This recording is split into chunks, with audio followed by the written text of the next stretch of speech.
Hello tout le monde, c'est Osley, on se retrouve pour une nouvelle vidéo qui je pense vous plaira tous. C'est une vidéo que j'ai déjà réalisée il y a de ça 2 ans, c'était la vidéo Setup 2016. Et là vous allez me dire forcément, ça fait 3 ans, et ben pas réellement parce que je l'ai upload en décembre 2016.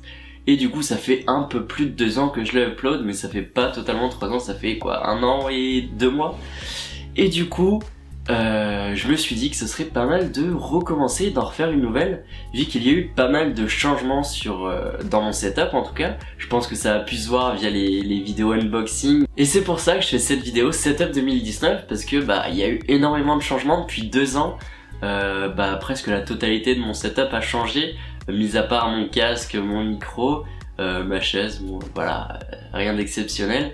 Mais la plupart a changé, mes écrans n'ont pas changé, mais bon, de toute manière, je vous spoil pas la vidéo, vous verrez bien par vous-même. Sur ce, je vous laisse avec la vidéo et j'espère qu'elle vous plaira. Tchuss.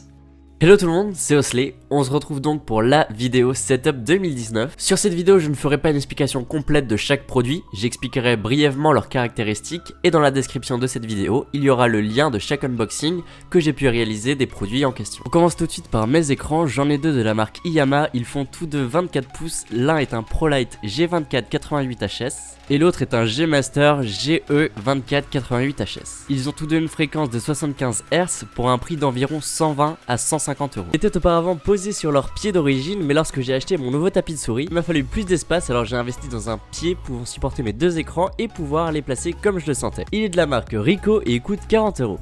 Pour dépanner quelques PC, j'ai acheté un lecteur de disques permettant de lire des disques durs de 2,5 et 3,5 pouces. Il est de la marque Sabrent et coûte 30 euros sur Amazon.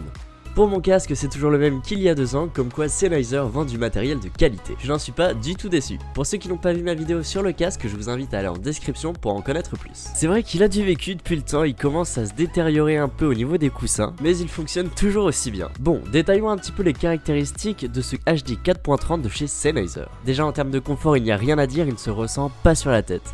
En termes de son, il offre un son à la fois détaillé, précis et puissant. Et sinon, si vous aviez regardé la vidéo sur le Sennheiser il y a 2 ans, bon, déjà, je vous remercie, ça veut dire que vous me suivez déjà depuis un petit bout de temps. Vous n'êtes pas sans savoir que le casque n'est pas Bluetooth malgré l'apparence, c'est parce que le câble jack est retirable pour faciliter le rangement. Le prix de ce casque environne les 50 euros sur Amazon. Pour le micro, rien n'a changé par rapport au dernier setup, j'ai toujours le fameux et l'unique Bure du M1, qui reste à mon sens toujours le meilleur micro au niveau rapport qualité-prix. C'est un micro cardioïde, ce qui signifie qu'il captera uniquement le son provenant de devant, et il a surtout une qualité irréprochable au niveau du son par rapport à son prix qui est de 60 euros. Pour le support de chez Neoware, certes ce n'est pas le mieux car au bout de 2 ans il commence à être bruyant et ne tient pas forcément comme on le souhaite, mais pour 10 euros il fait l'affaire. À présent on s'attaque au périphérique qui je pense vous plaira sûrement plus. Cette souris c'est la SteelSeries Rival 600. Elle est équipée de 3 macros sur le côté droit, programmables via leur software Engine 3. La surface antidérapante est l'une des plus agréables au toucher, mais surtout la conception qui a été très bien étudiée. D'une, pour la prise en main facile, mais aussi pour l'accessibilité des macros qui sont bien placés pour les activer sans avoir à réfléchir.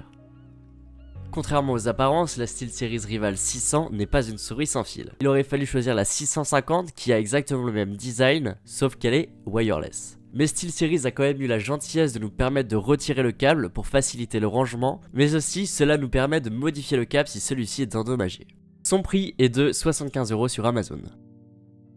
Pour le clavier, j'ai un SteelSeries Apex M750 qui est un clavier mécanique au prix de 150 euros. Son design très sobre et en même temps élégant avec ses LED RGB entièrement programmables via leur software Engine 3. Son armature en aluminium le rend à la fois très résistant et joli. Bref, je ne vais pas y passer 1 heure sur ce clavier, si vous voulez en savoir plus sur celui-ci, je vous invite à regarder son unboxing, le lien est dans la description.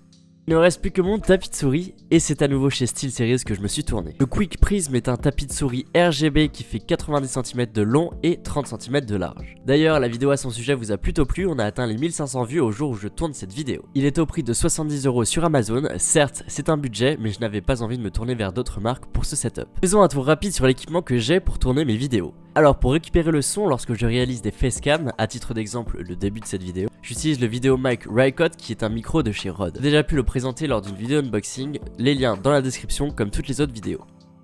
C'est un très bon micro avec une direction de son cardioïde, idem que pour le Bure du M1, seulement le son de l'avant est enregistré et il est au prix de 75 euros. Pour tourner tous les plans vidéo, j'utilise le Canon 700D avec son objectif 18-135, leur valeur AE2 est de 750€. Pour le trépied, j'utilise le Manfrotto 190 Go qui est au prix de 200€ et comme support, j'ai le MH293 D3 Q2 qui est au prix de 50€. Vous allez me dire pourquoi un tel équipement? C'est pour avoir une stabilité nette, mais aussi pour qu'il puisse supporter une barre de travelling sans que cela bouge. Pour les softbox, j'utilise celles de chez Neoware, en tout cas des similaires vu qu'elles ne sont plus en vente, c'est tout simple et pas cher. On passe maintenant au PC, d'ailleurs si vous n'avez pas déjà vu la vidéo sur le montage de ce PC, je vous invite à aller la regarder, checker la description.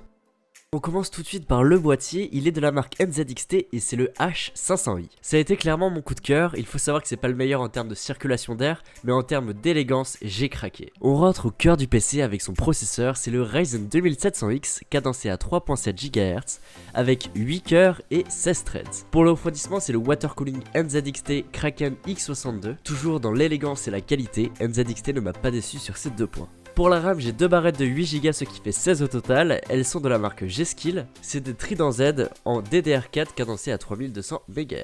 Pour la carte mère, c'est une Asus ROG Strix B450F Gaming. C'est une valeur sûre. En plus de ça, je me suis acheté un SSD M2 NVMe par curiosité pour constater la différence par moi-même. Et je ne suis pas déçu, c'est le 970 EVO de chez Samsung avec 500Go de capacité. Pour la carte graphique, j'ai la 2070 Gaming OC. Voilà, c'était la carte graphique avec le meilleur design dans cette gamme de prix là. La EVGA ne m'avait pas du tout emballé. Au niveau de mon téléphone, j'ai le OnePlus 5T, les extraits que vous voyez sont des séquences que j'ai tournées en décembre 2017. Mais malheureusement, l'un de mes plus grands problèmes, c'est que je tarde trop et du coup je n'y voyais aucun intérêt pour vous que cette vidéo sorte, malgré le fait que je trouvais que c'était l'une de mes vidéos les plus réussies. La vidéo était entièrement montée, montage, il manquait juste les voix off, mais voilà, cette vidéo ne verra sûrement jamais le jour, c'était juste l'occasion de vous montrer quelques extraits. Pour finir cette vidéo, je vous propose de faire un tour de mon bureau pour que vous voyez à peu près là où je passe une grande partie de mon temps. J'ai deux enceintes de monitoring, ce sont les Rokit 6, pour écouter du bon son entre potes, ça le fait bien. Je tiens juste à préciser qu'elles ne sont pas à moi, mais à mon frère qui faisait auparavant du monitoring, du coup j'en profite. Vous avez sûrement remarqué que je n'ai pas la même télé que tout à l'heure, c'est normal, entre temps mon anniversaire est passé et j'ai pu m'acheter cette merveille. Elle est de chez Philips, de la série 6000, c'est une télé 50 pouces avec des LED Philips Hue à l'arrière pour une meilleure immersion.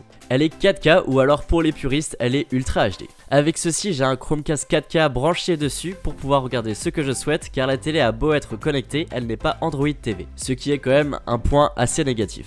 Et comme cadeau de la part de mes potes, j'ai eu un Google Home Mini, comment vous dire que je deviens de plus en plus feignant. Donc voilà, c'est la fin de cette vidéo, j'espère qu'elle vous aura plu. N'hésitez pas à liker et commenter cette vidéo, ça me ferait vraiment plaisir, elle m'aura pris pas mal de temps à réaliser, que ce soit au niveau du tournage ou pour le montage. En tout cas, pour ma part, c'était un plaisir de faire cette vidéo. N'hésitez pas à me partager vos setups sur Insta ou Twitter, tout sera en description. Sur ce, je vous laisse, tchuss.